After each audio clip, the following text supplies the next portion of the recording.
देवी सची, देवी सची, देवी सची, सावधान हो जाइए। वो असुर अभी देवराज इंद्र एवं अन्य देवताओं को निगलने के उपरांत इसी ओर बढ़ा चला आ रहा है। हे माँ, ये कैसा संकट छाया है हम पर। इस विकट परिस्थिति से हमें बचाइए। सहायता कीजिए माँ, सहायता कीजिए, सहायता कीजिए माँ, सहायता कीजिए। निज स्वभाव वश जननी दया दृष्टि कीजिए, मैया दया दृष्टि कीजिए। सहायता कीजिए माँ, सहायता कीजिए। करुणामयी करुणा कर करुणामयी चरण शरण दीजिए, जग जननी जय। कहाँ छिपी है यहाँ की स्त्रियाँ? कहाँ है?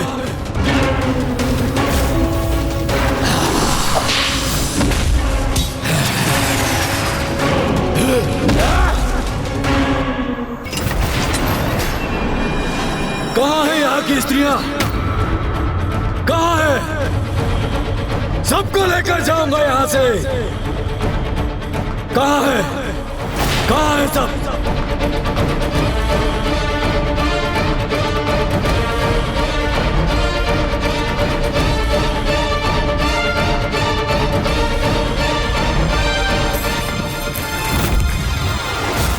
तुम सब जहां भी छिपी हो ढूंढ ही लूंगा।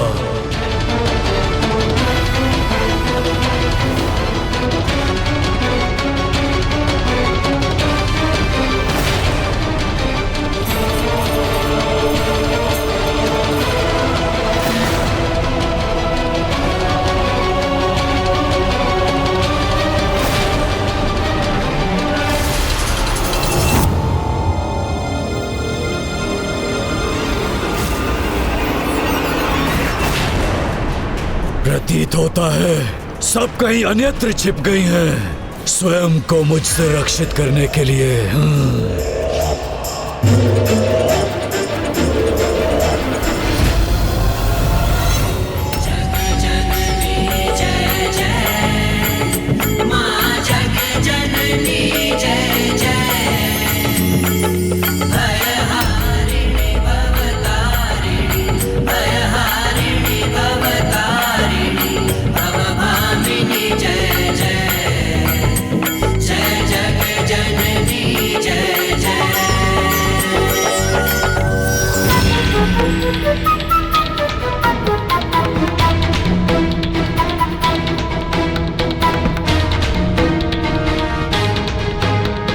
प्रतीत होता है वो दुष्ट असुर जा चुका है। अब हम सुरक्षित हैं।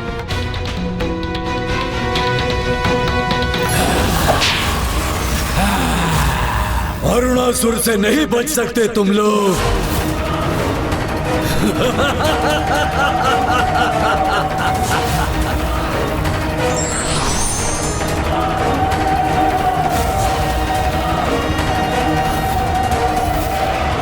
अचानक माँ के नेत्रों में क्रोध की ज्वाला क्यों धधक उठी है? अवश्य माँ को किसी अप्रिय घटना का आभास हुआ है। सृष्टि में कहीं बड़ी अनिष्टकारी घटना घटित होने का संकेत है ये। कहीं किसी दुष्ट की दुष्टता उनके भक्तों के कष्ट का कारण बन रही है, इसीलिए इतनी कुपित हो उठी है देवी। बलशाली ही होता है सौंदर्य का अधिकारी। ऐ स्वर्ग की देवियों, अपने नवीन स्वामी के समक्ष समर्पण करो और स्वामित्व स्वीकार करो मेरा।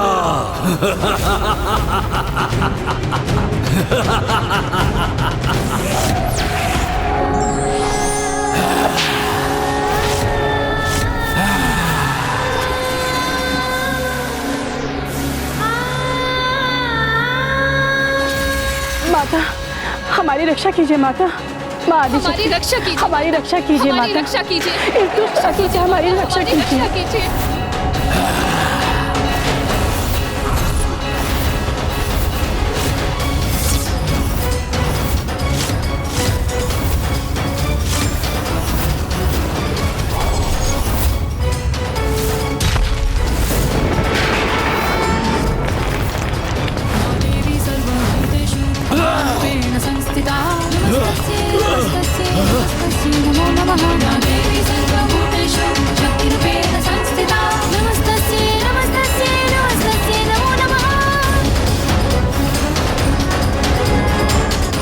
धन्यवाद माता।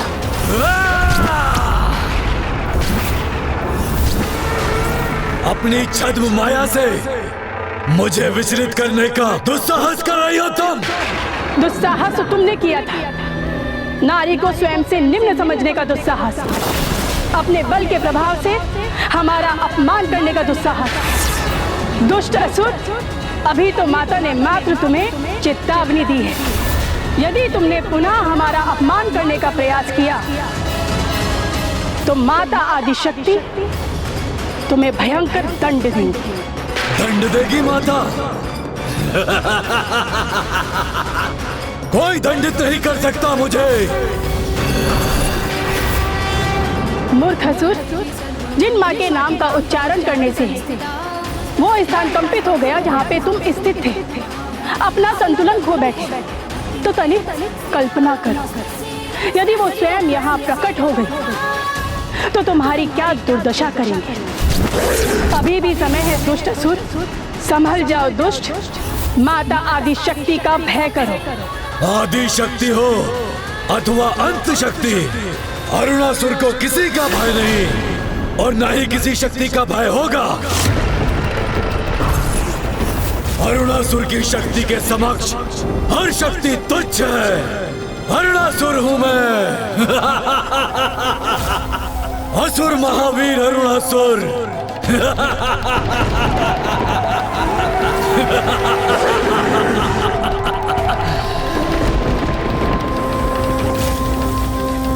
क्या हुआ माँ?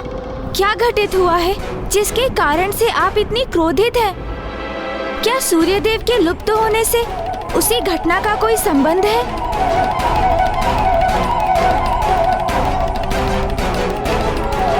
माँ, ये क्या दुर्गमासुर है? अरुणासुर,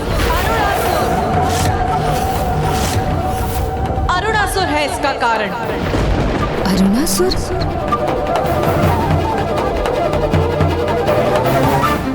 समस्त देवताओं को निगल लिया है उसने, और अब सूर्य देव को भी निगल लिया है। और अब सभी देवता मुझसे सहायता की गुहार लगा रहे हैं। इस दुष्ट के उदर से हमें मुक्त कराने की कृपा कीजिए माता।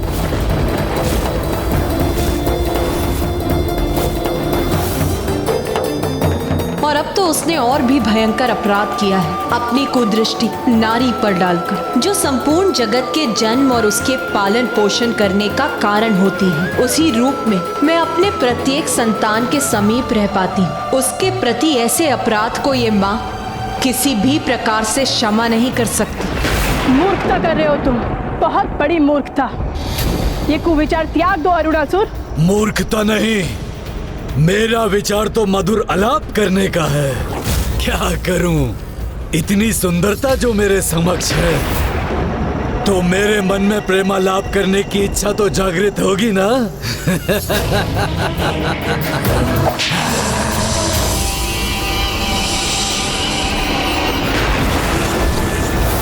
आलाप नहीं, विलाप करोगे तुम असुर।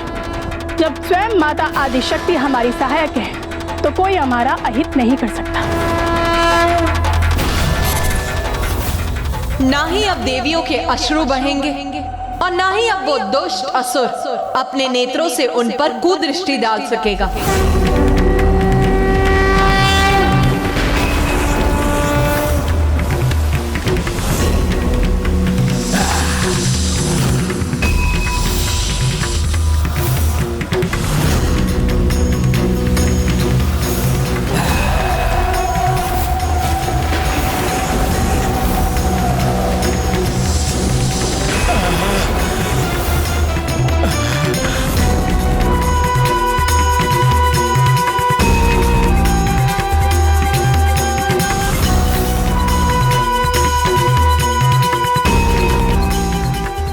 स्त्री पर कुदृष्टि डालने का दंड है ये दुष्ट। अपनी जीवा को तुम अपना अस्त्र बनाते हो ना। अब देखो, माता आदिशक्ति ने तुम्हारी जीवा को भी अशक्त कर दिया।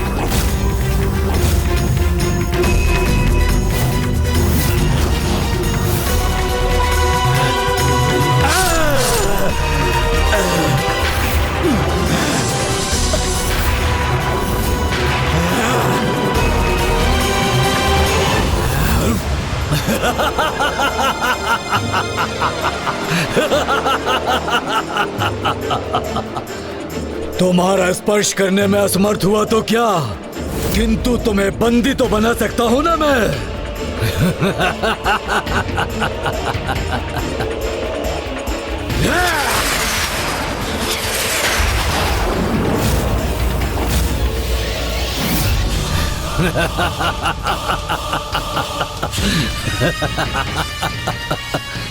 मात्र लई का घोल नहीं है, मेरा विषैला द्रव्य है जो तुम्हारे शरीर में प्रवेश कर कुछ ही समय पश्चात तुम्हारे शरीर को पिघला देगा।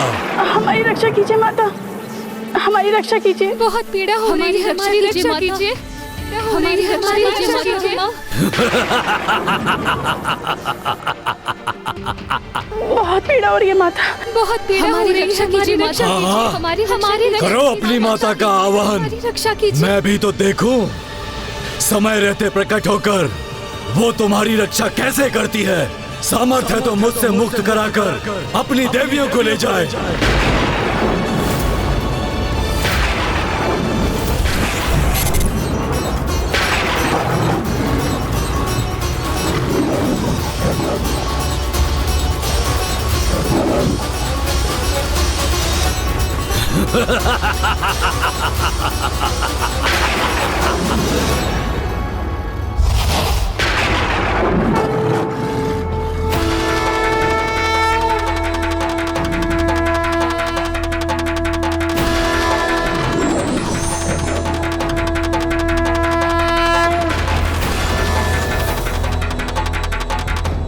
माता अवश्य देवी शची और अन्य देवियों को मुक्त कराने स्वर्ग लोक गई हैं।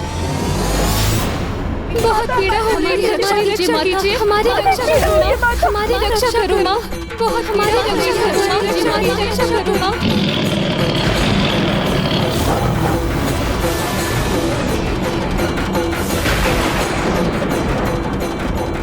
पीड़ा हो रही है माता, हमारी रक्षा कीजिए।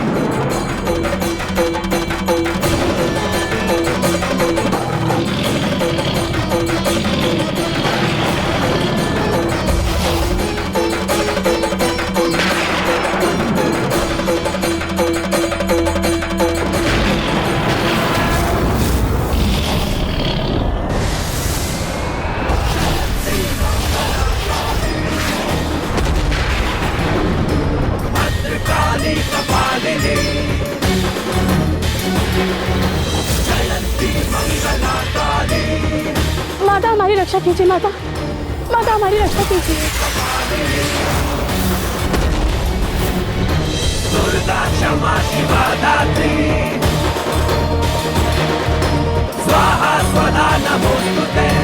धन्यवाद माता।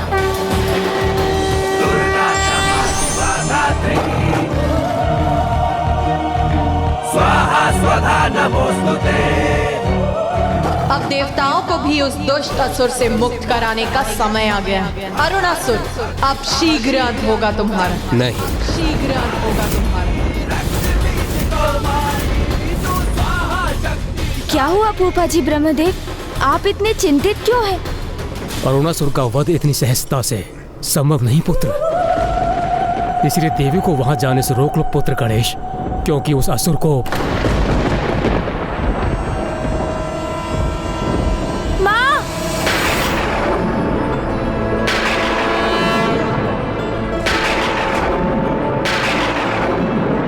मुझे क्षमा कर दे माता, मैं इस प्रकार आपको रोकने की धृष्टता तो नहीं करना चाहता था, किंतु आप वहाँ जाएं इसके पूर्व। फूफा जी ब्रह्मदेव आपको कुछ बताना चाहते हैं माँ।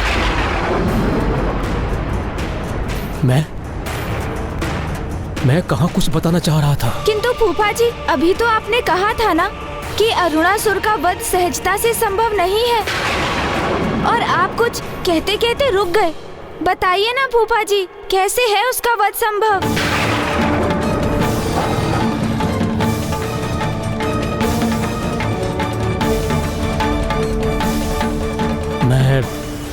मैं इस विषय में कुछ नहीं कह सकता।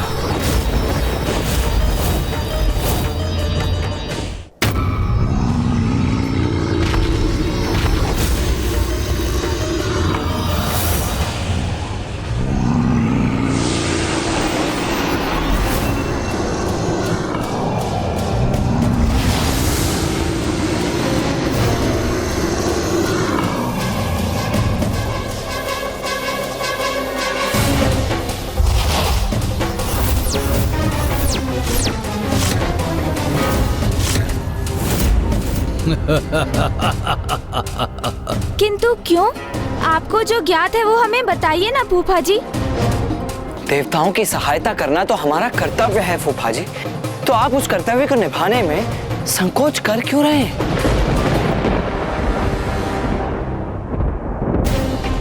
इस दुष्ट अरुणासुर का जीवन तो किसी वरदान से सुरक्षित प्रतीत होता है। इस रहस्य को उजागर कीजिए ब्रह्मदेव। असुर वरदान प्राप्त करने हेतु मेरी अथवा ब्रह्मदेव की ही तपस्या करते हैं, और मैंने अरुणासुर को कोई वरदान नहीं दिया, तो फिर अवश्य उसे ब्रह्मदेव से ही कोई वरदान प्राप्त हुआ है। यदि ये सत्य है तो आप अरुणासुर के वरदान के रहस्य को हमसे क्यों छुपा रहे हैं फूफा जी?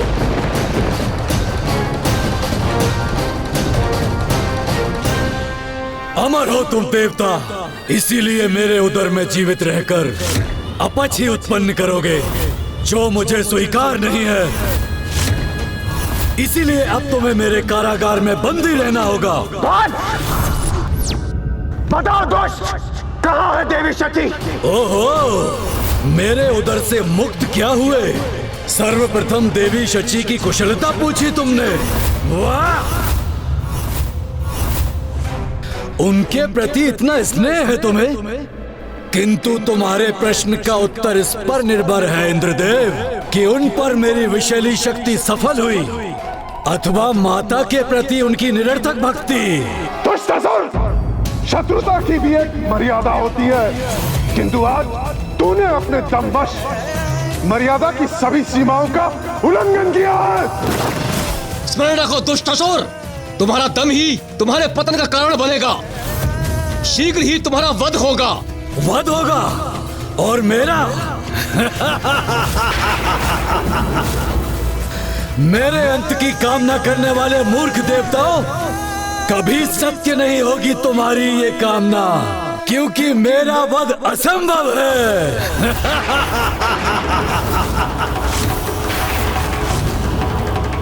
क्या हुआ? सत्य का श्रवण कर स्तब्ध क्यों हो गए तुम? मेरे वध का विशेष उपाय किसी को ज्ञात नहीं, और जिसे ज्ञात भी है वो उसे उजागर नहीं कर सकते।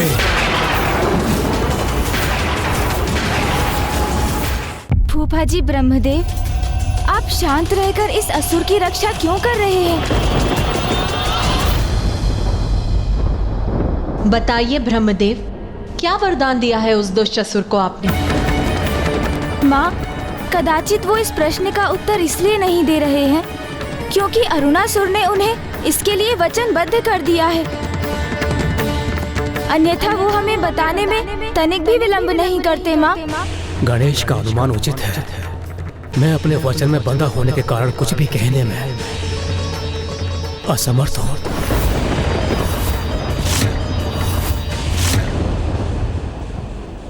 फिर उसे क्या वरदान प्राप्त है, ये कैसे ज्ञात करेंगे हम? फूफा जी ब्रह्मदेव के अतिरिक्त और किसे ज्ञात हो सकता है ये गुप्त रहस्य? फूफा जी के अतिरिक्त यदि किसी अन्य को ये रहस्य ज्ञात हो सकता है तो वो तो स्वयं अरुणासुर ही है। और वो दुष्ट अपनी मृत्यु का रहस्य किसी भी स्थिति में नहीं बताएगा, अर्थात उसके वरदान को कोई भी नहीं जान पाएगा। तो फिर ये तो हमें उसी से ज्ञात करना होगा, किंतु आप चिंता मत कीजिए भैया, वो अपना रहस्य स्वयं अपने मुख से उजागर करेगा। किंतु कैसे गणेश? क्या तुम ये तो नहीं सुझा रहे हो कि हम वहां जाकर बलपूर्वक उसे विवश करें कि वो अपना रहस्य बता दे? नहीं भैया, यदि हमने ऐसा प्रयास किया तो वो देवताओं को क्षति पहुंचा सकता है जो उसके बंदी हैं। इसीलिए हमें बल नहीं भैया, युक्ति का प्रयोग करना होगा, और ये रहस्य ज्ञात करने मैं वहां जाऊंगा।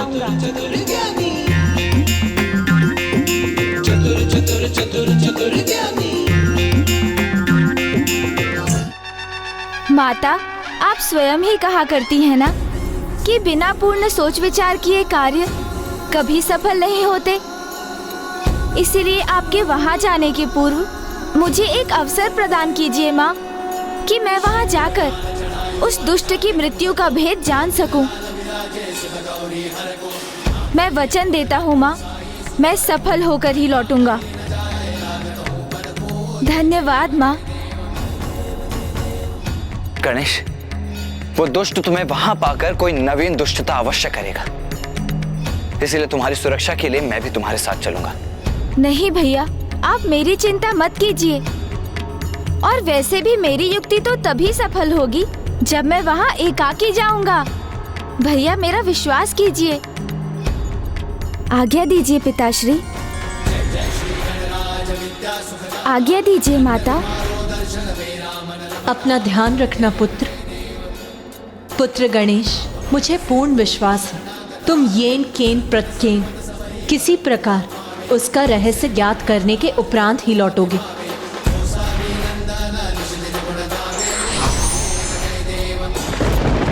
प्रतीत होता है गणेश को कोई युक्ति भी सूझ चुकी है और उसने उसके अनुसार अपनी योजना की रचना भी कर ली है। किंतु क्या है उसकी ये युक्ति?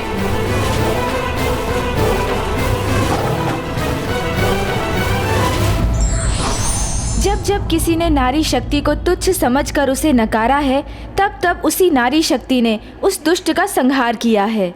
मुझे एक अवसर प्रदान कीजिए माँ, कि मैं वहाँ जाकर उस दुष्ट की मृत्यु का भेद जान सकूं। मैं वचन देता हूँ माँ, मैं सफल होकर ही लौटूंगा। अपना ध्यान रखना पुत्र।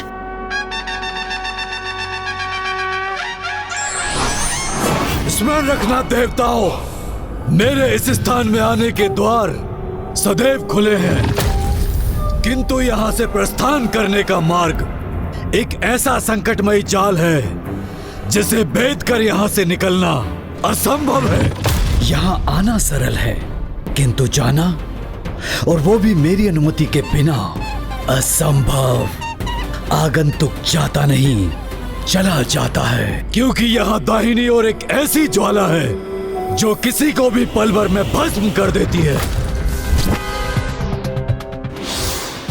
और बाईं ओर एक ऐसी अग्नि है जो किसी को भी पिघलाकर राख कर देती है। यहाँ से बाहर निकलने का प्रयास करने पर यदि एक भी चूक हुई, प्राणलेवा संकट उत्पन्न होता है।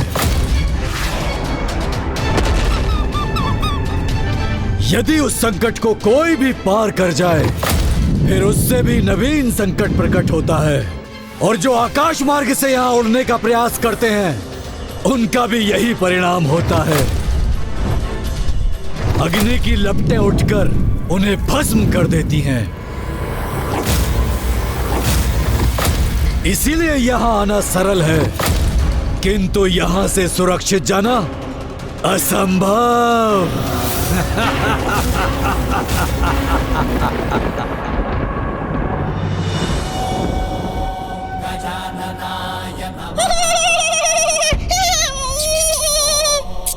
आप तो आज बहुत प्रसन्न हो रहे हैं मूषक जी। हाँ प्रभु, क्योंकि आज हम बिना युद्ध किए अपनी समस्या का हल ढूंढने जा रहे हैं। किंतु यदि हम युद्ध करने के लिए विवश हो गए तो क्या प्रभु, आपको सुरक्षित रखने हेतु मुझे पुनः युद्ध भूमि में प्रवेश करना होगा।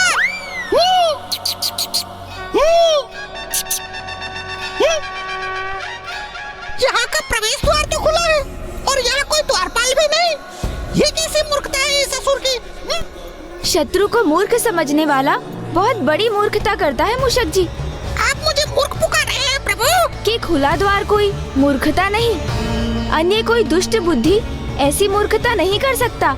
मुझे तो ये उस दुष्ट का षड्यंत्र प्रतीत हो रहा है मूषक जी। षड्यंत्र प्रभु, अर्थात संकट। हाँ मूषक जी, किंतु भयभीत मत होइए आप, क्योंकि भयभीत होना तो पराजय के द्वार खोलता है, और हम यहाँ पर पराजित होने नहीं आए हैं।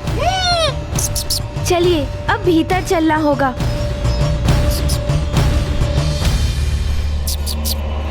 अब तुम्हारी रक्षा करने कोई भी आए, चाहे देवी आदि शक्ति या फिर उनकी अर्ध शक्ति, जो भी यहाँ आएगा प्रवेश करने के उपरांत लौट नहीं सकेगा।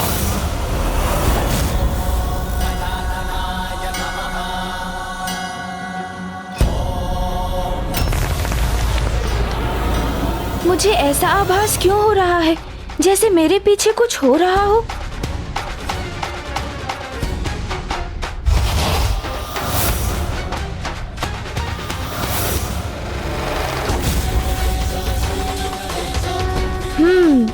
कदाचित ये मेरा भ्रम ही होगा।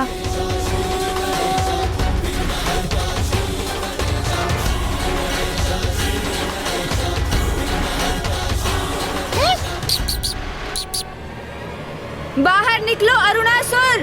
मैं पार्वती नंदन श्री गणेश तुम्हें युद्ध के लिए चुनौती देता हूँ। आओ बाहर निकलो, युद्ध करो मुझसे। प्रभु ये क्या वास्तव में हम यहाँ युद्ध लड़ने ही आए हैं? प्रभु आपने तो कहा था यहाँ शक्ति नहीं युक्ति का प्रयोग करेंगे हम, फिर आप इस असुर को युद्ध की चुनौती क्यों दे रहे हैं प्रभु? चिंता मत कीजिए मूषक जी, बस आप तो देखते जाइए। यदि है इतना सामर्थ्य तो युद्ध करो मुझसे, प्रदर्शन करो अपने सामर्थ्य का। बाहर आओ।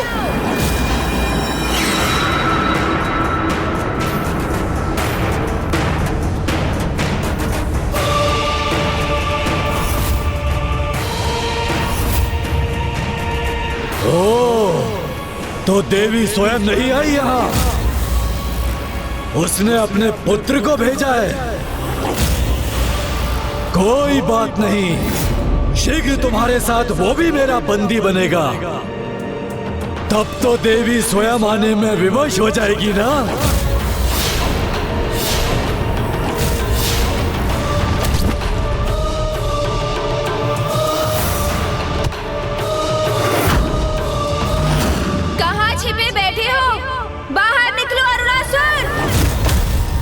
इतने ऊंचे स्वर में पुकारने का क्या लाभ? मुझसे युद्ध करोगे? इतना विश्वास है अपने सामर्थ्य पर तो स्वयं ये भीतर क्यों नहीं आ जाते? तो फिर तनिक प्रतीक्षा करो असुर, पार्वती नंदन गणेश स्वयं आ रहा है।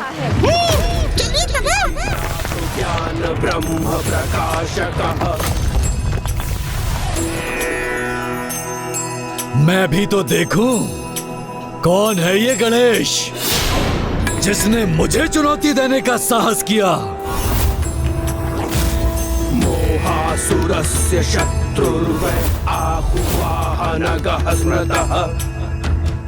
ओम गजानन। यदि तुम विशाल हो तो मैं अति विशाल हूँ।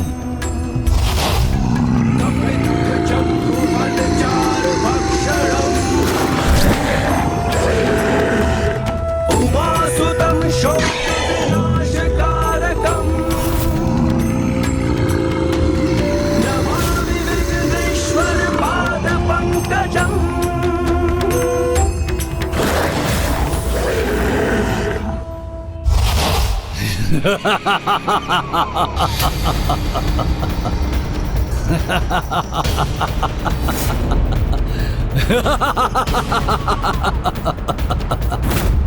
क्या सोचा था और क्या निकला? कहाँ मैंने महायोद्धा की कल्पना की थी और ये गजमुख बालक आ गया मेरे समक्ष। ये तो वही कहावत सिद्ध हो गई, खोदा पहाड़ और निकला चूहा। चूहा नहीं, मूषक। अर्थात मूषक जी का आगमन तो अभी शेष है। हाँ, वो तो मेरे वाहन है। प्रभु, मैं आ गया प्रभु।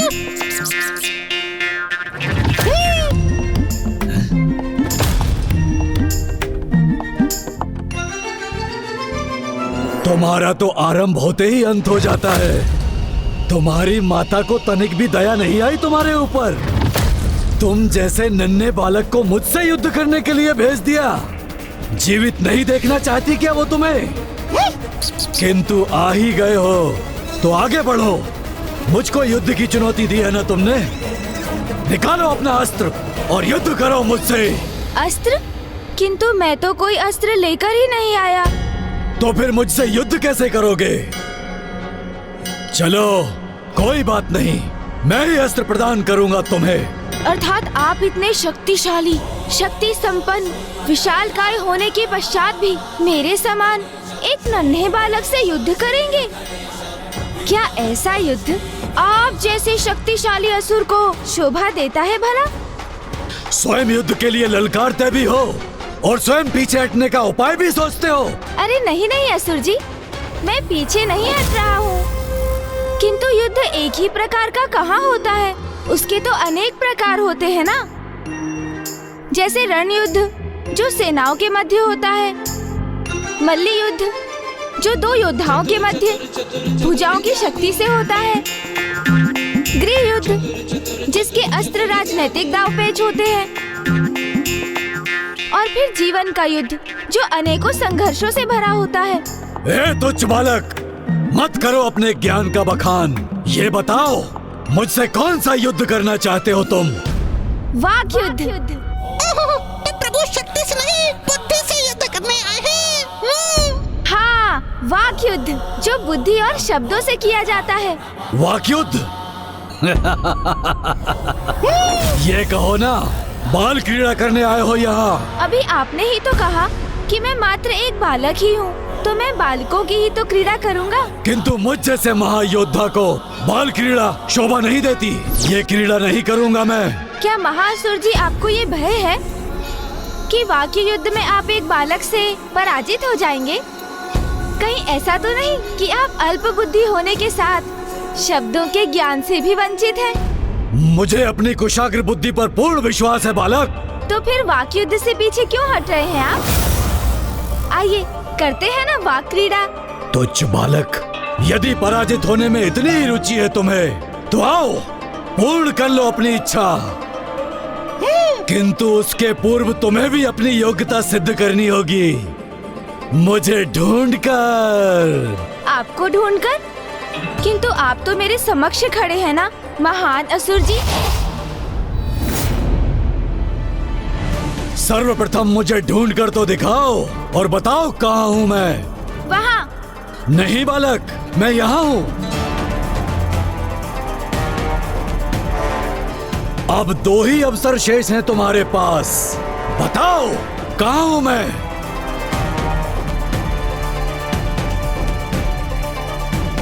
वहाँ। वहाँ नहीं, यहाँ हूँ मैं गजमुख बालक। चलो, अब तुम्हारा ये अंतिम अवसर है, बताओ कहाँ हूँ मैं।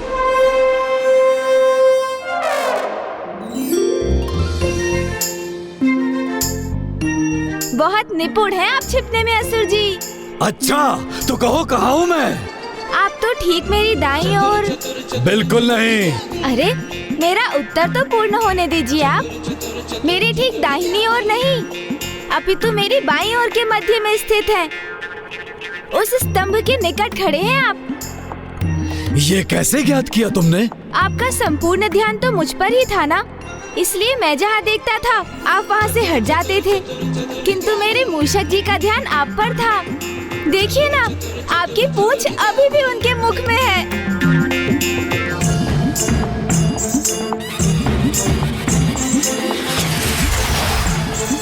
चतुर गणेशा। कदाचित आप भूल गए महान असुर जी कि मूषक सूंघकर किसी भी वस्तु को ढूंढ निकालने में बहुत निपुण होते हैं। मूषक की सहायता लेने का लाभ तो हुआ है तुम्हें, किंतु मैं अब तुम्हें तुम्हारी क्रीड़ा में पराजित करूंगा, और वो भी तुम्हारे तुच्छ देवताओं के समक्ष।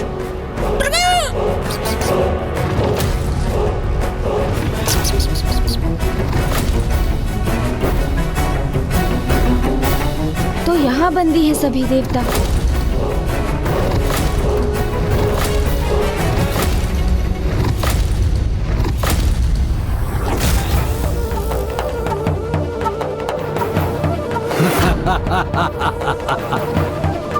मुझे ज्ञात नहीं गणेश जी यहाँ क्यों पधारे हैं।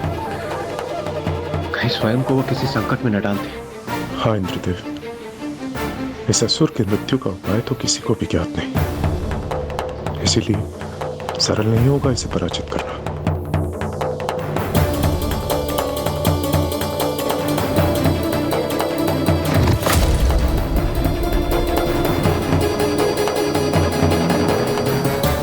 मेरी राजसभा में मेरे अतिरिक्त किसी के लिए कोई आसन नहीं। आप चिंता मत कीजिए असुर जी, मैं अपना आसन अपने साथ लेकर चलता हूँ।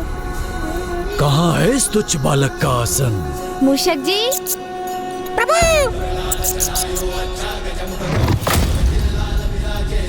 विराजिए प्रभु।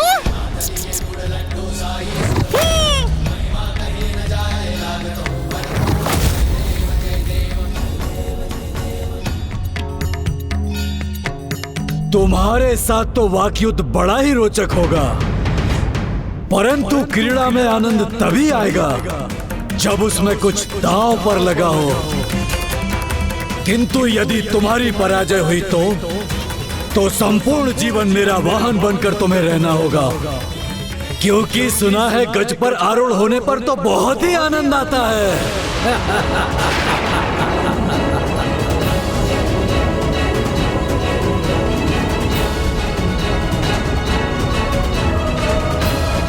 उचित है, स्वीकार है मुझे। किंतु यदि आप पराजित हुए तो आपको भी बिना संकोच किए मेरे एक प्रश्न का उत्तर देना होगा, और वो भी मात्र सत्य।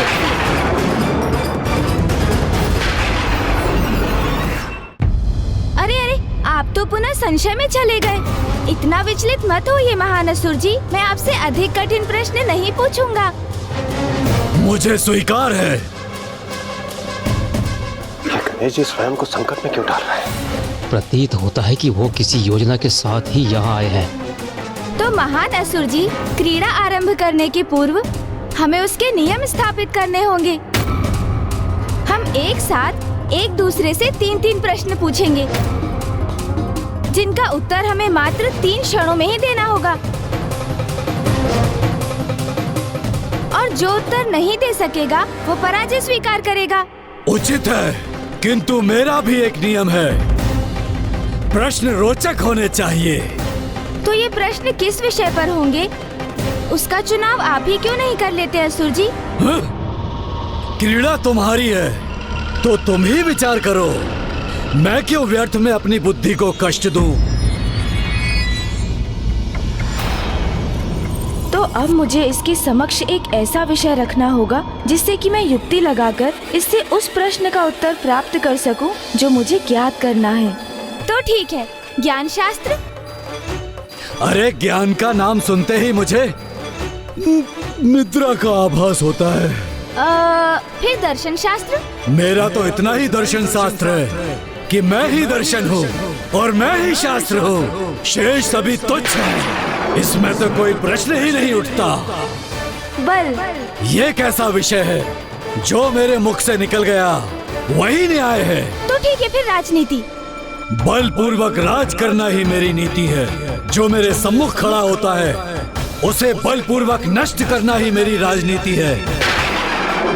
नहीं नहीं, इसमें भी कोई प्रश्न उत्तर का स्थान नहीं।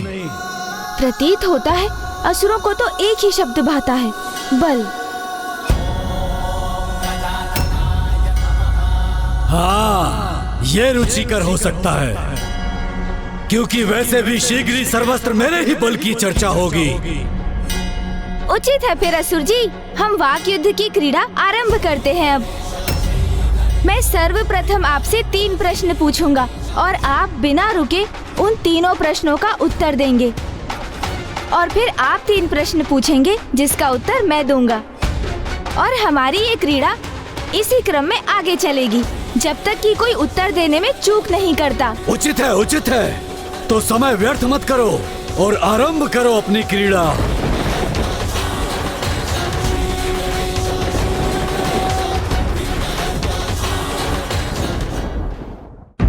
बल का वास्तविक अर्थ क्या है? शासक के समक्ष शेष सभी तुच्छ होते हैं।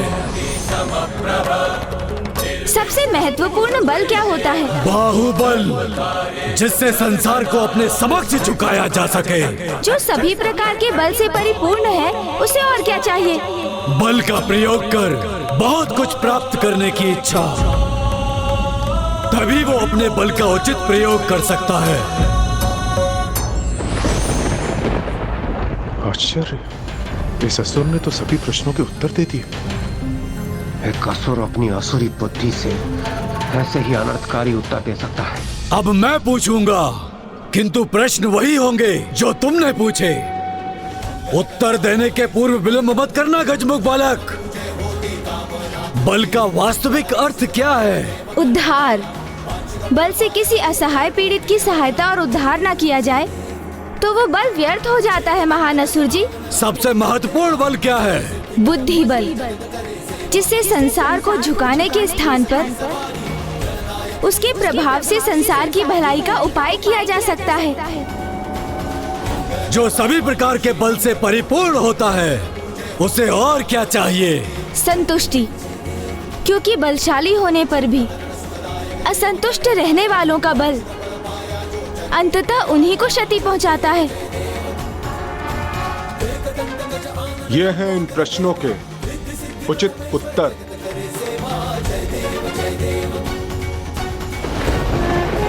अब पुनः आपको मेरे प्रश्नों के उत्तर देने होंगे, किंतु सचेत रहिएगा। आपने उत्तर नहीं दिया अथवा अधिक समय लिया तो आप पराजित हो जाएंगे असुर जी। तुच्छ बालक, मुझे कोई पराजित नहीं कर सकता, इसीलिए पूछो अपने प्रश्न। तो बताइए मुझे, जिनमें बल का अभाव है वो क्या है? अरे क्या है? व्यर्थ है वो, निरर्थक है उनका जीवन। जो बलहीन है तो वो अपना जीवन सार्थक करने हेतु स्वयं को कैसे बलशाली बना सकते हैं? वरदान की शक्ति से। तो बताइए, आपको ब्रह्मदेव से क्या वरदान प्राप्त हुआ है?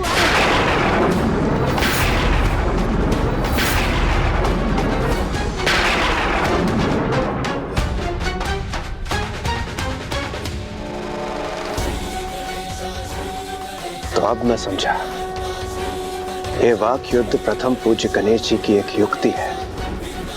इस दुष्ट को उसके मुख से उसके ही वरदान अर्थात उसके वध का रहस्य ज्ञात करना चाहते हैं प्रथम पूज्य गणेश जी। अद्भुत है प्रथम पूज्य गणेश जी की बुद्धि। यदि यह दुष्ट उनके इस प्रश्न का उत्तर देता है तो स्वयं अपने ही मुख से अपने वध के रहस्य को उजागर करता है, और यदि प्रश्न का उत्तर नहीं देता है तो वह इस वाक युद्ध में पराजित होकर गणेश जी के एक प्रश्न का उत्तर देने के लिए बाध्य होगा।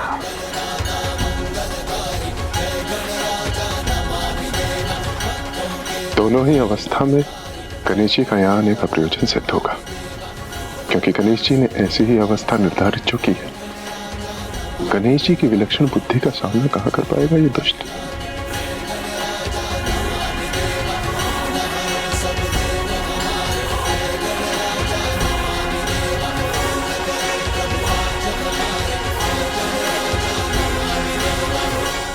यदि कार्य सुई से हो तो वहाँ तलवार उठाना व्यर्थ है। उसी प्रकार जहाँ कोई कार्य बुद्धि से बनने की संभावना हो, वहाँ बल का प्रयोग कदापि नहीं करना चाहिए। तो बताइए, आपको ब्रह्मदेव से क्या वरदान प्राप्त हुआ है? गुप्त वरदान। ब्रह्मदेव से गुप्त वरदान प्राप्त किया है मैंने, जिसका भेद मेरे मुख से कभी उजागर नहीं हो सकता, और ब्रह्मदेव भी मेरे वचन से बंधे होने के कारण इसकी चर्चा किसी से नहीं कर सकते। अपनी मृत्यु के भेद को छुपाए रखने में सफल होकर इस दुष्ट ने अपनी सुरक्षा सुनिश्चित कर। किंतु ये हुआ कैसे? बुद्धि का अभाव तो अहंकारी असुरों का स्वभाव होता है। तो फिर इस असुर में गणेश जी की युक्ति को असफल करने की बुद्धि कहां से उत्पन्न हो गई? क्या हुआ? स्तब्ध रह गए ना तुम तुच्छ गजमुख बालक? मेरे इस उत्तर की अपेक्षा नहीं थी ना तुम्हें? रहस्य है, अवश्य कोई रहस्य है, अन्य असुरों से इसके भिन्न होने के पीछे। अब अपनी माला का जाप संपन्न करके अनंत पीड़ा दूंगा तुम्हें, और तुम्हारी इस क्रीड़ा का अंत करूंगा मैं। एक कीट के समान मसल के रख दूंगा तुझे तुच्छ गजमुख।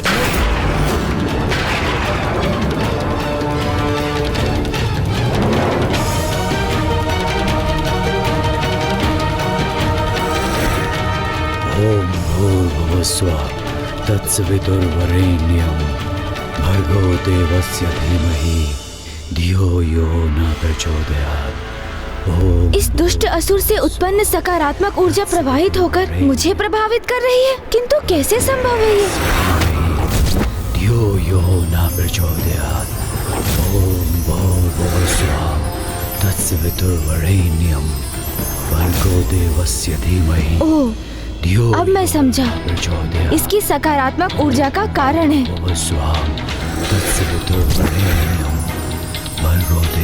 अर्थात ये अवश्य किसी वैदिक मंत्र का जाप कर रहा है। तत्सवितुर्वरेण्यं भर्गो देवस्य धीमहि धियो यो न प्रचोदयात्। ओम भूर्भुवः। ये तो गायत्री मंत्र है। विश्वास नहीं होता, ये दुष्ट असुर माँ गायत्री का उपासक है। ओम भूर्भुवः स्वः तत्सवितुर्वरेण्यं भर्गो देवस्य धीमहि धियो यो न प्रचोदयात्। ओम भूर्भुवः स्वः तत्सवितुर्वरेण्यं भर्गो देवस्य धीमहि धियो यो न प्रचोदयात्। तो इसलिए अपने जाल में उलझा नहीं सका इसे, क्योंकि जो कोई भी गायत्री मंत्र का जाप करता है बुद्धि, ज्ञान और एकाग्रता से समृद्ध हो जाता है और उसे किसी भी प्रकार से भ्रमित करना असंभव हो जाता है।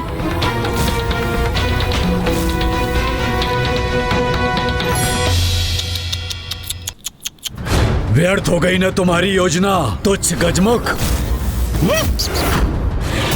क्या सोचा था तुमने? तुम्हारे जैसे तुच्छ लघुकाय बालक के बिछाए जाल में फंस जाऊंगा मैं? भूल की है तुमने, बहुत बड़ी भूल। मुझ पर अपनी युक्ति का प्रयोग करने का दुस्साहस किया। ये गणेश जी ने स्वयं को किस संकट में डाल दिया? इस दुष्ट असुर से तो युद्ध का भी कोई लाभ नहीं, क्योंकि इसके अंत का रहस्य अभी तक किसी को ज्ञात नहीं। कैसी विडंबना है ये। एक और उधर दुर्गमासुर तामसिक माता को विवश कर रहा है। इस पापी ने गायत्री माँ की उपासना से स्वयं को सुरक्षित किया हुआ है। मुझे ही कोई उपाय करना होगा जिससे ये दुष्ट गायत्री माँ की उपासना से अपना मुख मोड़ ले। अन्यथा इसके वरदान का रहस्य यदि ज्ञात भी हो गया तो भी इसका वध करना अत्यंत कठिन हो जाएगा। ब्रह्मांड के सर्वाधिक शक्तिशाली, सर्वाधिक विराट असुर को संसार के सबसे छोटे तुच्छ गजमुख बालक ने मूर्ख बनाने का प्रयास किया। मैं इस दुस्साहस का भयंकर दंड दूंगा तुम्हें।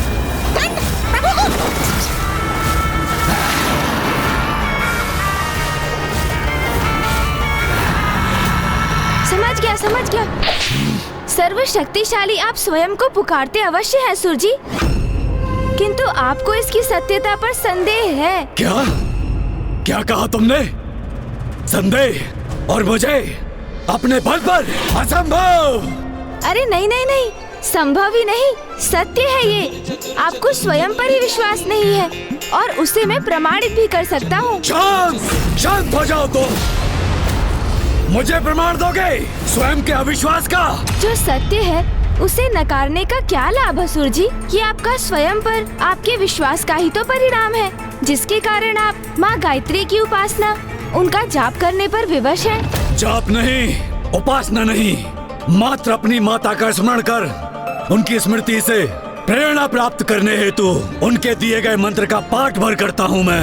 ओह, तो आपको ये भी ज्ञात नहीं कि जिस बल का बखान आप कर रहे हैं वो माता आदि शक्ति के गायत्री माता के स्वरूप के आशीष का ही परिणाम है, जो आपको उनकी उपासना से प्राप्त हुआ है। और मुझे तो गायत्री माता स्पष्ट दिखाई भी दे रही है। हाँ, आपको आशीष देते हुए। कहाँ है गायत्री माता?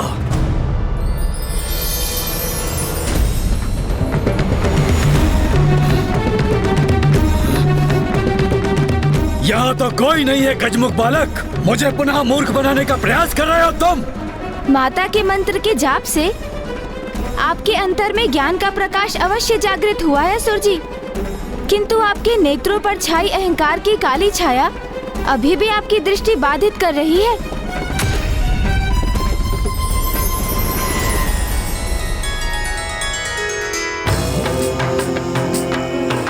ओम भूर्भुवः स्वः तत्सवितुर्वरेण्यम्।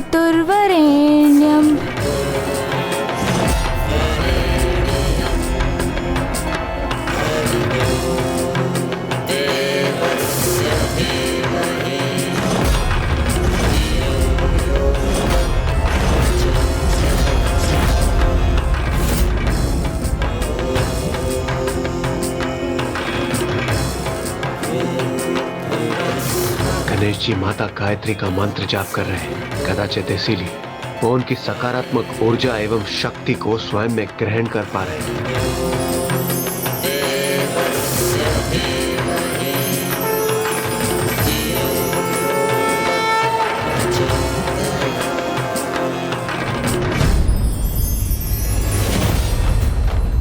इसी मंत्र का जाप करते हैं ना आप असुर जी? वैदिक मंत्रों में सर्वोच्च है जिसका स्थान, सर्वाधिक है जिसकी महिमा, और जब भी आप इसका पाठ करते हैं तो आप ज्ञान के प्रकाश को पाने के सन्मार्ग पर चलने की प्रार्थना करते हैं। ये कैसा दोहरा आचरण है आपका असुर जी? जिन माता आदि शक्ति का विरोध कर उनसे युद्ध करने की आप इच्छा प्रकट कर रहे हैं, उन्हीं की पूजा कर उनसे बल प्राप्त करते हैं। भले ही दंभवश उनकी शक्ति की सत्ता को तो आप स्वीकार नहीं करते, किंतु अवश्य ही भीतर उनको स्वयं से श्रेष्ठ मानकर उनकी पूजा भी करते हैं आप। कैसा परिहास है ये तुम्हारा बालक!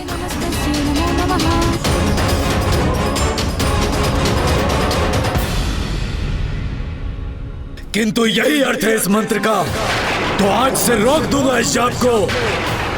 सर्वश्रेष्ठ हूं मैं, मुझे किसी की कोई उपासना करने की कोई आवश्यकता नहीं।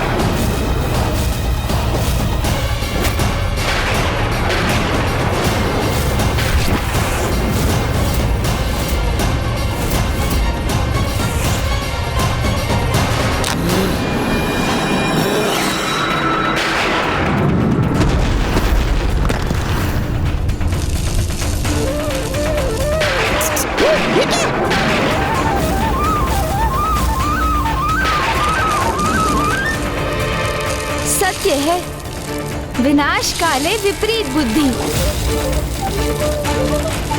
यह भी ज्ञात नहीं इस मूर्ख असुर को कि मंत्र के जाप से प्राप्त संपूर्ण शक्ति भक्त की जाप माला में ही संचित होती है।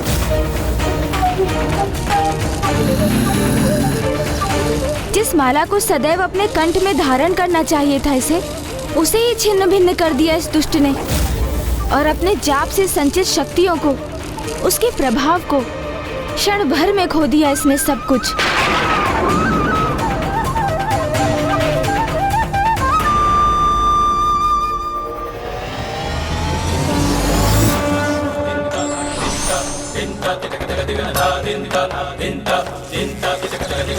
अब तक जो भी सकारात्मक ऊर्जा एवं शक्ति इसे प्राप्त थी, वो मंत्र जाप की माला तोड़कर खो दी इसने।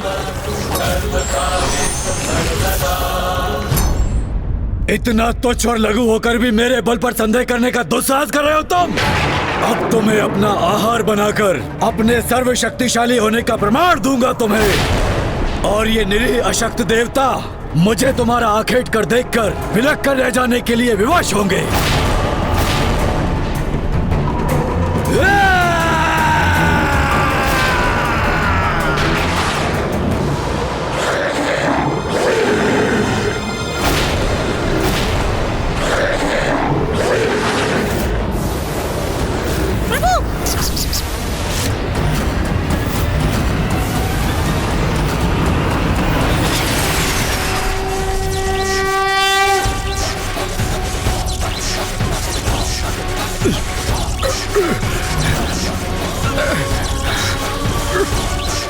अद्भुत है प्रथम पूज्य गणेश जी की शक्ति।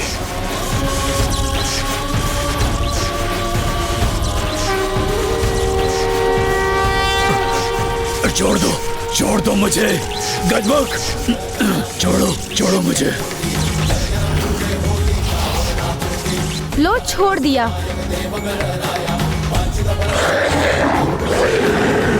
चलिए मूषक जी, जिस कार्य के लिए आए थे वो तो हुआ नहीं, किंतु उससे भी अधिक महत्वपूर्ण कार्य संपन्न किया है हमने।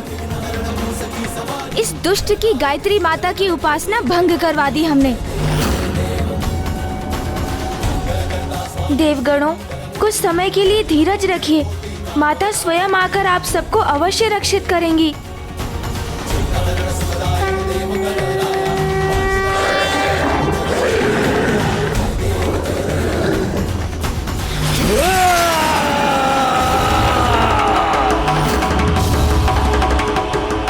प्रस्थान कहाँ कर रहे हो गजमुख बालक? अभी ये क्रीड़ा शेष है, क्योंकि एक मच्छर अगर सिंह को डंक मारने में सफल हो जाए तो वो सिर नहीं हो जाता। मैंने तुम्हें कम आंकने की भूल अवश्य की थी, किंतु तुम्हें अरुणासुर की वास्तविक शक्ति का परिचय अब ज्ञात होगा।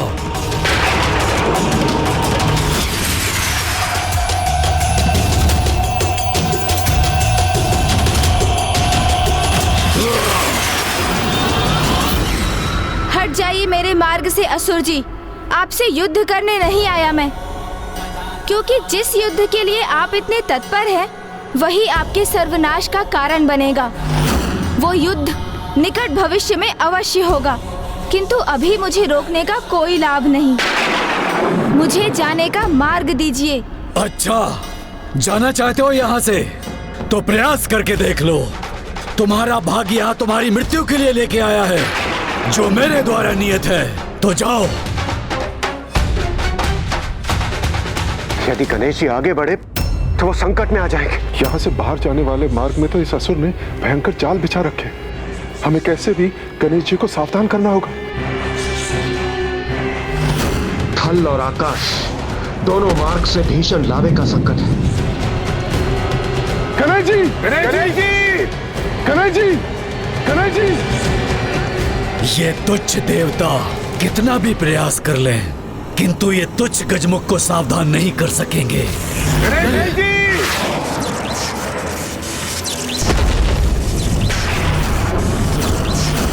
ये मूर्ख असुर कर क्या रहा है? अरे ये तो हमारे ही स्वर को बाधित करने का प्रयास कर रहा है।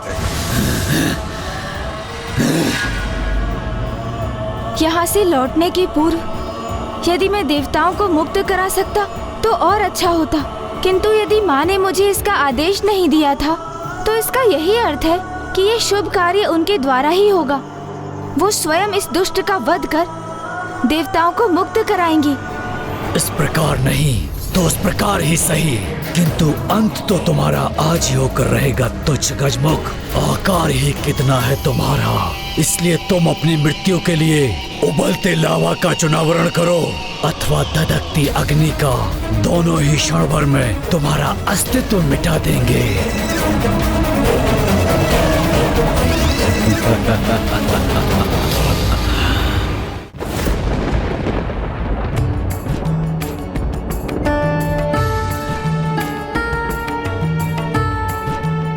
प्रथम पूज्य गणेश जी को वहाँ से लौटने में इतना विलंब क्यों हो रहा है माता? अवश्य लौटेगा पुत्र गणेश, और जो वचन दिया है उसे पूर्ण भी करेगा।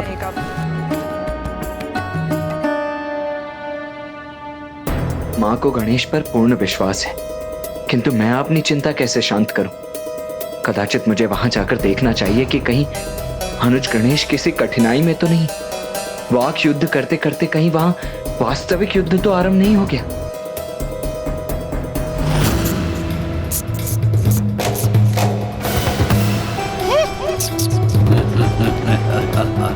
अब कुछ ही पल शेष हैं इस तुच्छ गजमुख के जीवन के।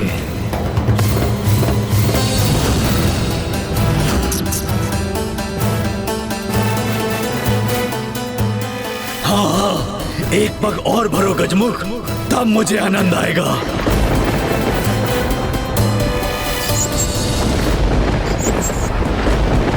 रुक जाइए मूषक जी।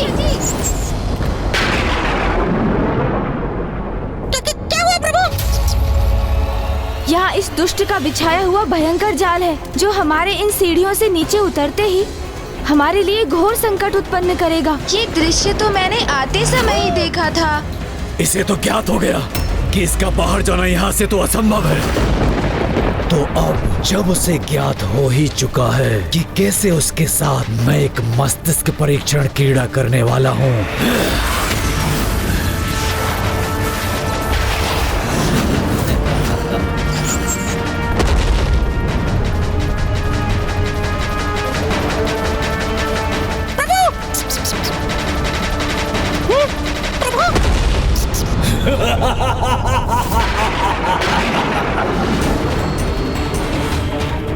अब तुम्हारे समक्ष दो ही मार्ग हैं। प्रथम, मुझसे युद्ध कर अपनी मृत्यु स्वीकार करो, अथवा यहाँ से जाने की चेष्टा करो,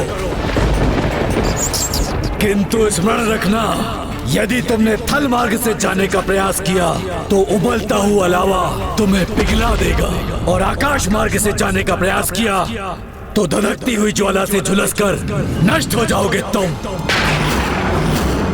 तुम्हारे जैसे छोटे गजमुख को यहाँ आने से पूर्व अनेक बार विचार करना चाहिए था। जब से मैं यहाँ आया हूँ आप मुझे तुच्छ पुकारकर मुझे स्वयं से निम्न प्रमाणित करने की चेष्टा कर रहे हैं। अपने विशाल काय आकार को लेकर इतना अहंकार क्यों है आपको?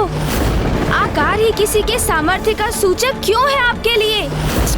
उचित कहा प्रभु।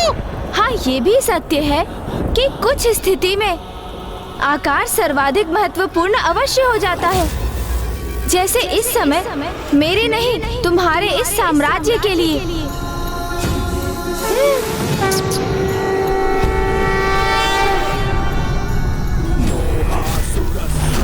अरे ये तुच्छ छोटा सा गजमुख बालक इतना विशाल काय कैसे हो गया? ॐ गजाननं भूतागणाधिसेवितं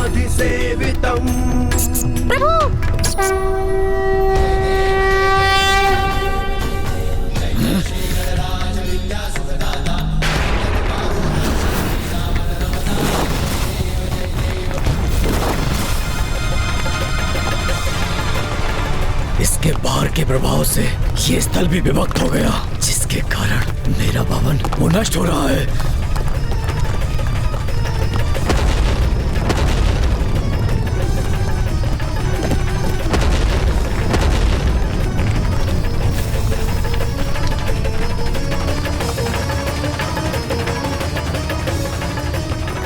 अंततः गणेश जी ने इस दुष्ट को अपनी वास्तविक शक्ति का परिचय दे ही दिया।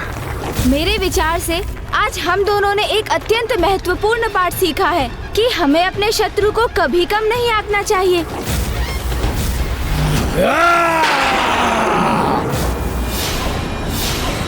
अरे तुच्छ देवताओं, तुम कहाँ मक्षिकाओं के समान उड़े जा रहे हो? तुम्हें तो कीट पतंगों के समान अपने पैरों में दबा के रखूंगा।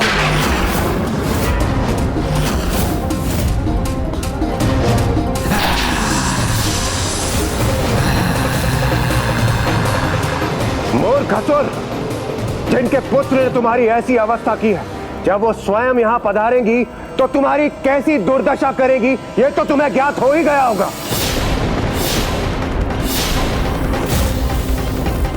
ये सब क्या है गणेश?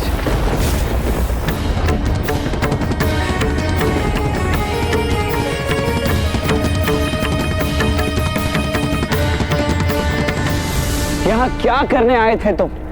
और ये सब क्या कर दिया तुमने? शक्ति प्रदर्शन में देखो कितना विनाश कर दिया है तुमने। और माँ को दिया हुआ वचन, जिस कार्य के लिए उन्होंने तुम्हें यहाँ भेजा था, वो पूर्ण किया ना तुमने? क्या उस असुर के वध का उपाय ज्ञात कर सके तुम? उत्तर दो गणेश। नहीं भैया, किंतु उस दुष्ट को एक उचित पाठ पढ़ाने की बहुत आवश्यकता थी। वो मेरी युक्ति में नहीं उलझा। किंतु आप चिंता ना करें, मैं वो भी अवश्य ज्ञात कर लूंगा भैया। किंतु अब उसकी मृत्यु के कारण को कैसे ज्ञात करेंगे हम, ये मेरी समझ के बाहर है गणेश।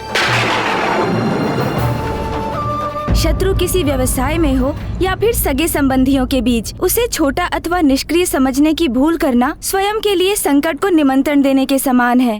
मुझे खेद है भैया, मैं अरुणासुर को प्राप्त हुए उसके गुप्त वरदान के बारे में कुछ भी ज्ञात नहीं कर सका। मैं मेरी युक्ति में सफल नहीं हो सका। किंतु अब उसकी मृत्यु के कारण को कैसे ज्ञात करेंगे हम, ये मेरी समझ के बाहर है गणेश। जब ब्रह्मदेव ने उसे वो वरदान प्रदान किया तो उस समय उन दोनों के अतिरिक्त वहाँ और कोई नहीं था। तो उन दोनों के अतिरिक्त और किसे ज्ञात हो सकता है ये रहस्य? अब हम स्वयं तो अतीत में जाकर वो संवाद सुन नहीं सकते ना गणेश।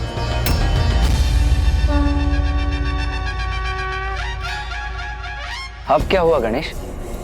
अचानक तुम्हारे मुख पर ये आशा की किरण का क्या कारण है? इस गुत्थी को सुलझाने का उपाय मेरे मन में कौंध गया है भैया। भैया, मुझे उनका परिचय ज्ञात है, जिनकी दृष्टि से कुछ भी नहीं छिपा है। मैं कुछ समझा नहीं गणेश, कौन है वो? समय अर्थात काल।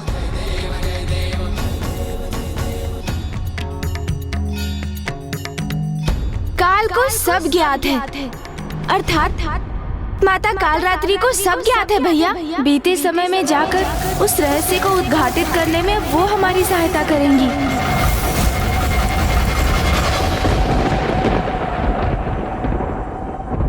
देखा मेरा प्रभाव गणेश, मेरा आगमन होते ही तुम्हें इतनी जटिल समस्या का समाधान भी प्राप्त हो गया।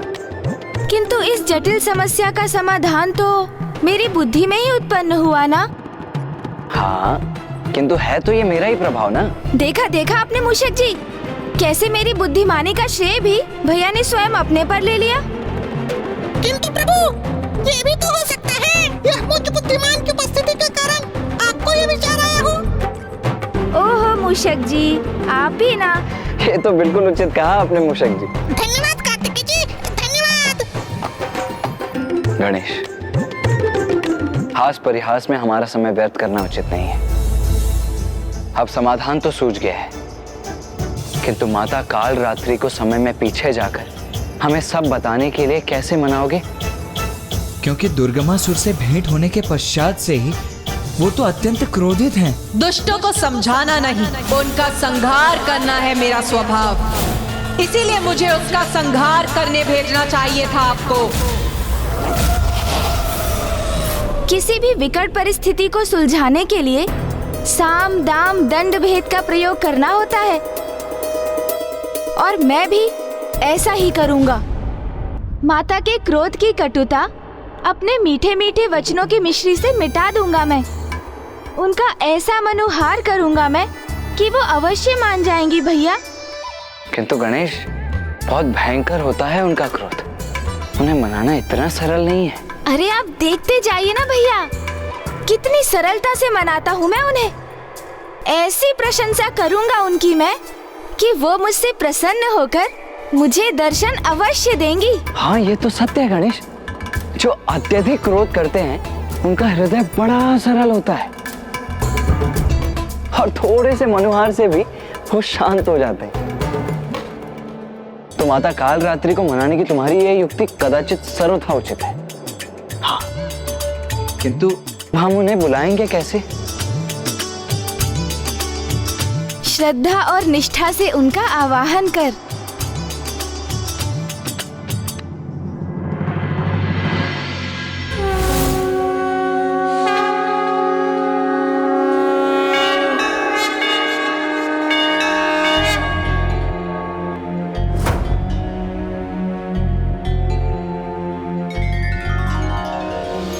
हिंकारात्रि श्रृंकराली च किं कल्याणि कलावती कालमाता कलिदर्पिणी समदिशकुपान्विता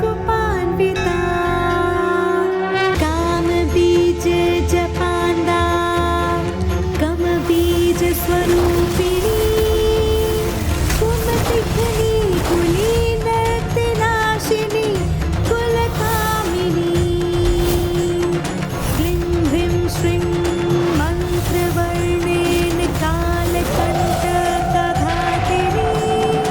कृपामयी कृपाधारा कृपापारा कृपागमा कृपामयी कृपाधारा कृपापारा कृपागमा कृपामयी कृपाधारा कृपापारा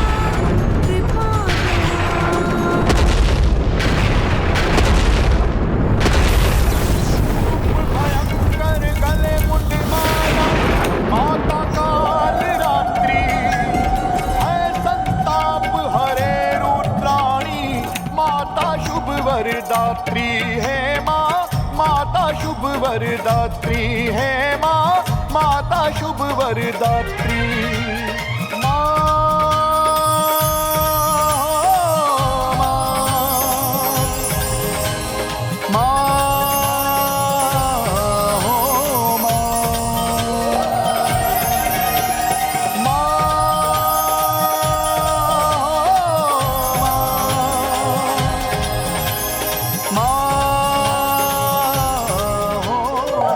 बताओ, क्यों आवाहन किया मेरा?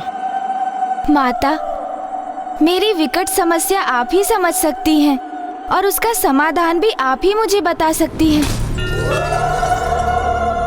क्योंकि जो पूर्व में अवस्था आपकी थी वही अवस्था अब मेरी है, इसलिए मैंने आपका आवाहन किया है माता। क्योंकि माता, जिस प्रकार माँ ने आपको दुर्गमासुर को समझाने के लिए भेजा था, वैसे ही मैं भी माँ के आदेश से अरुणासुर के पास जाने के लिए विवश हुआ। और फिर? किंतु माता, यदि कोई दुष्ट अहंकारी कुछ समझना ही ना चाहे तो उसे भला कोई कैसे समझा सकता है? जैसे आप दुर्गमासुर को समझाने में असफल हुई, उसी प्रकार अरुणासुर की मृत्यु का रहस्य ज्ञात करने में मुझे भी असफलता का सामना करना पड़ा माता। किंतु अब आप ही बताइए ना माता, यदि शीघ्र ही ऐसे दुष्टों का अंत नहीं किया गया तो वे इसी प्रकार पाप कर्मों में लिप्त रहेंगे और पृथ्वी देवी उनके पापों का भार सहने के लिए विवश होती रहेंगी। इसीलिए तो मैंने अपना मत व्यक्त किया था कि इन दुष्टों को अभी इसी क्षण नष्ट कर देना चाहिए। हाँ माता, मेरा भी मत आपके ही समान है और आप तो उसी समय उस दुष्ट दुर्गमासुर का वध कर सकती थी। किंतु मैं चाहता भी तो अरुणासुर का वध करने में अक्षम रहता माता। क्यों? ऐसी कौन सी बाधा है जो तुम्हें अक्षम्य बनाती है? यही माता कि अरुणासुर का मुझे क्या, किसी को उसके वध का उपाय ज्ञात नहीं। ब्रह्मदेव का वरदान और उस वरदान को गुप्त रहने का वचन दोनों ही प्राप्त है उस दुष्ट को। इसलिए जो रहस्य ब्रह्मदेव उजागर नहीं कर सकते वो मैं स्वयं ज्ञात करने गया था माता, किंतु असफल हो गया और अब प्रथम बार माँ के आदेश का पालन करने में असफल होकर लौटना होगा मुझे। किंतु अपना ये असफल लज्जित मुख कैसे दिखाऊंगा माँ को मैं? मेरी असफलता से तो उन्हें बहुत दुख होगा ना माता। और वो तो यही कहेंगी ना माता कि पुत्र, तुम अरुणासुर के वध के रहस्य को उजागर नहीं कर सके, तो उसका वध कैसे करोगे तुम? ऐसा कुछ नहीं होगा पुत्र, तुम निश्चिंत रहो। अरुणासुर का भेद मैं तुम्हें बताऊंगी। कहा था ना भैया कि सरलता से माता को मनुहार से मना लूंगा मैं। चतुर गणेशा, तुम्हें निराश होकर नहीं लौटने दूंगी मैं। काल चक्र को विपरीत दिशा में घुमाकर अतीत का वो दृश्य उत्पन्न करूंगी जब अरुणासुर को वो वरदान प्राप्त हुआ था।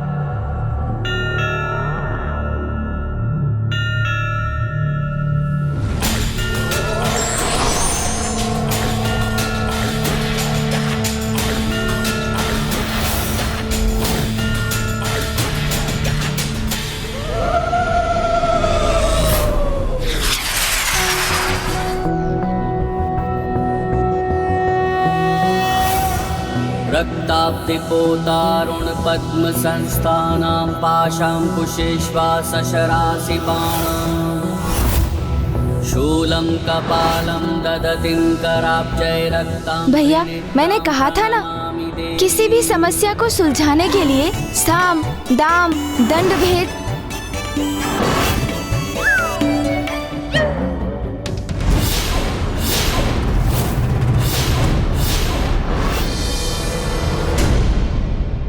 अरे माता, यहाँ क्यों रुक गई आप? ये तो वो दृश्य नहीं है जो हमें देखना है।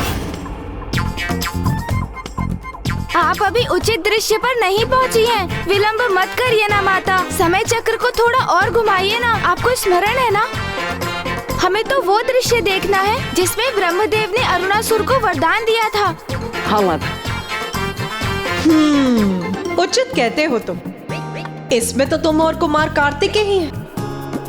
किंतु हम समय के इस बिंदु पर रुक ही गए, तो मुझे तुम्हारा वार्तालाप सुनने का मन हो रहा।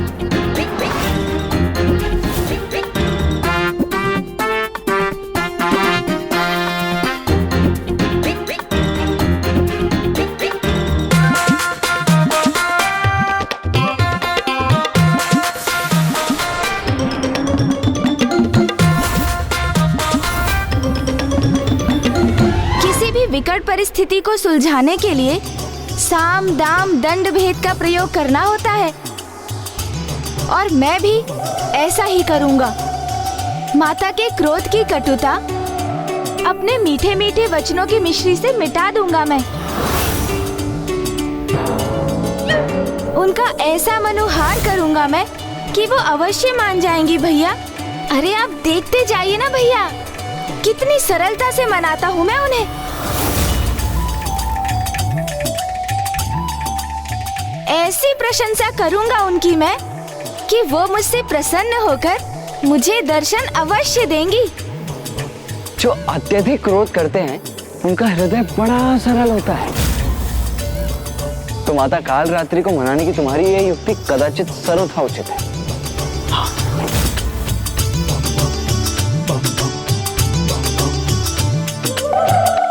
इतना दुस्साहस कि तुम दोनों ने मुझे मूर्ख बनाने का प्रयास किया।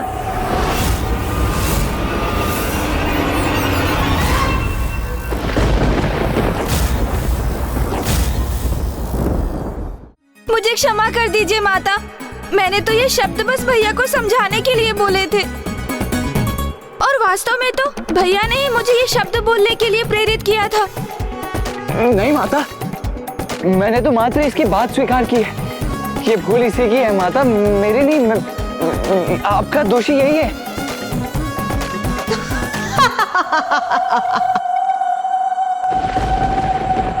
तुम दोनों बहुत चतुर समझते हो ना अपने आप को, किंतु स्मरण रखो तुम दोनों की माता हूं मैं और भली भांति समझती हूं मैं तुम दोनों की चतुराई को।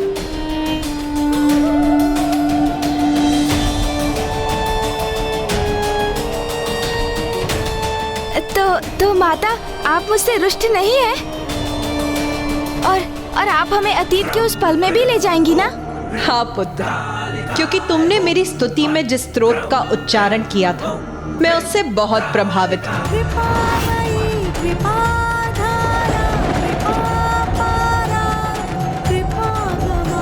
इसीलिए आज मैं ये घोषणा करती हूँ कि तुम्हारे समान जो भी मेरे स्तोत्र का उच्चारण करेगा और उसकी अंतिम पंक्तियों को 3 बार दोहराएगा, मैं उसकी सभी भूलों को क्षमा कर उसकी सहायता के लिए सदा प्रस्तुत होंगी। कल्याणी कलावती काल माता कली दर्पणी तम दिश गोपान्विता काम बीज जपांगा तम बीज स्वरूपिणी तुम दिग्नी कुली नर्ति नाशिनी।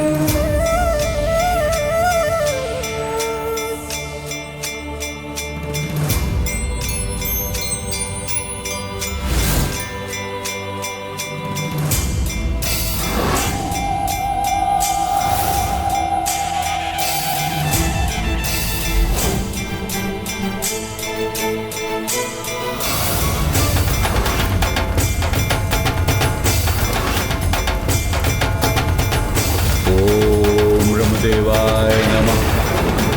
ओम ब्रह्मदेवाय नमः। ओम ब्रह्मदेवाय नमः। ओम ब्रह्मदेवाय नमः। ओम ब्रह्मदेवाय नमः। ओम ब्रह्मदेवाय नमः। अरुणासुर उठो, अरुणासुर तुम्हारा तप सफल हुआ।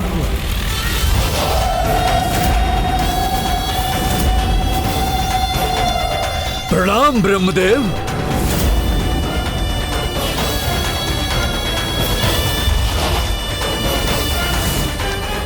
मैं अपना तप आपके चरणों में समर्पित करता हूं प्रभु।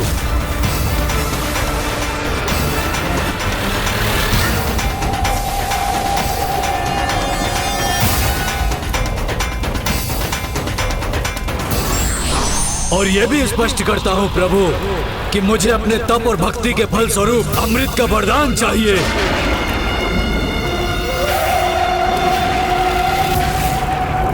अरुणासुर, मैं तुम्हारे इस घोर तप से अत्यंत प्रसन्न हुआ, किंतु अमृत प्रदान करने में मैं असमर्थ है।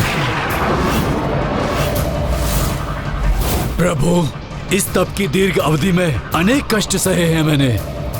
प्रथम सहस्त्र 10 वर्ष मात्र वायु और सूखे पत्ते को ही आहार बनाया मैंने, और फिर 10 सहस्त्र वर्ष मैंने जल की बूंदों का ही पान किया प्रभु, और अंतिम 10 वर्ष मैंने कुछ भी ग्रहण नहीं किया प्रभु।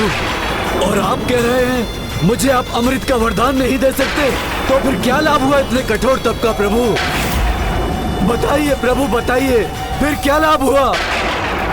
अरुणासुर, मैं भी शक्ति के नियमों से बंधा हूं, और मृत्यु सृष्टि का अंतिम अटल सत्य है।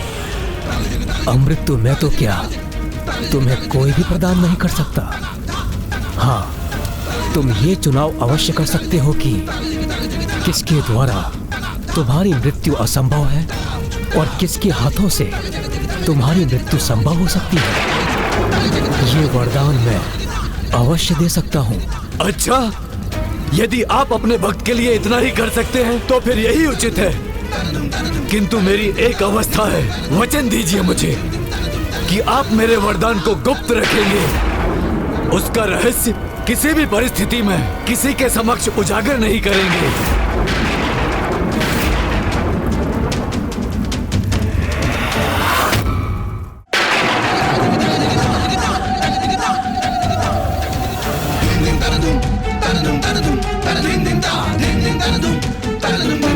उचित है वत्स, अपने कठोर तप से तुमने अधिकार प्राप्त किया है।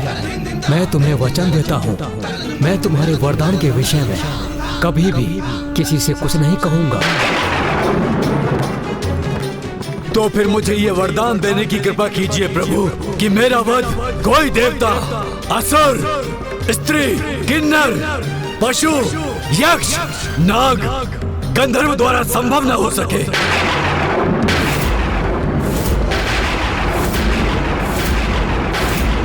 ऐसा कोई जीव भी मेरा संहार न कर सके जिसके 2 अथवा 4 पांव हो। यदि मेरा वध किसी के द्वारा संभव हो, मात्र और मात्र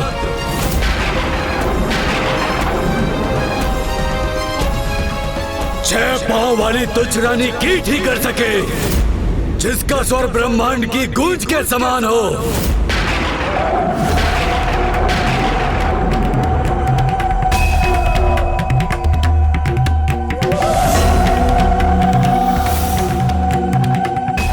तथास्तु, तथास्तु,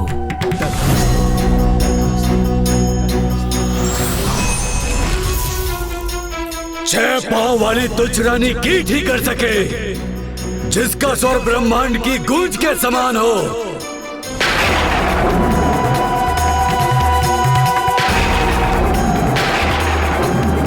अब तो तुम्हें ज्ञात हो गया ना पुत्र, क्या वरदान प्राप्त किया है उस दुष्ट असुर ने? हाँ माता, उस दुष्ट ने बहुत चतुराई का प्रदर्शन किया है, क्योंकि उसे ये ज्ञात है कि वो गिरगिट होने के कारण अपनी जिह्वा से किसी भी कीट को अपना आहार बना सकता है, और उसने रानी कीट को इसीलिए चुना क्योंकि वो यदा कदा ही गतिशील होती है। किंतु ऐसा कौन सा कीट है जिसके 6 पांव होते हैं और जो ब्रह्मनाद की ध्वनि उत्पन्न करता हो?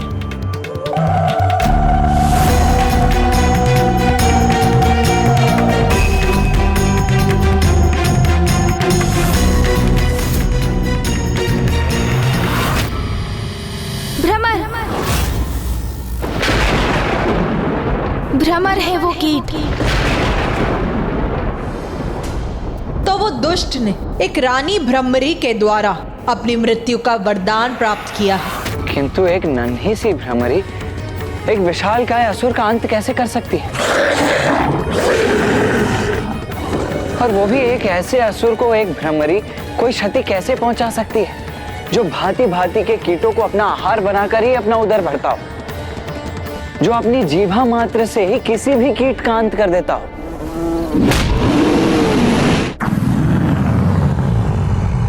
भैया, ये किसी साधारण भ्रमरी के लिए कहाँ संभव है? उसके संहार के लिए तो स्वयं माँ को ही भ्रमरों की रानी भ्रमरी का रूप धारण करना होगा। कितनी अद्भुत और अपूर्व होगी ये घटना, जिसका साक्षी बनने का सौभाग्य प्राप्त करने की बड़ी उत्सुकता से प्रतीक्षा करूंगा मैं।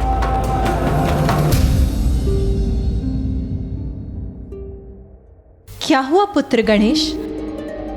अब तो तुम्हें उस दुष्ट के वध करने का उपाय ज्ञात हो गया है। अब क्यों चिंतित हो तुम? माता, मैं यही सोचकर चिंतित हूँ कि संपूर्ण सृष्टि जिनकी पूजा करती है, समस्त देवियाँ जिनकी सेवा कर स्वयं को धन्य समझ रही थी, स्वयं त्रिदेव जिनकी आरती कर रहे थे, वो जो स्वयं संपूर्ण सृष्टि की सर्वे सर्वा है, जिनके कारण ये अंतरिक्ष और ग्रह है, और जो सभी लोगों के उत्पत्ति के कारण भी है, उन देवी माता आदि शक्ति से एक छोटी सी प्राणी, एक लघु भ्रमरी का रूप धारण करने के लिए कैसे अनुरोध करेंगे?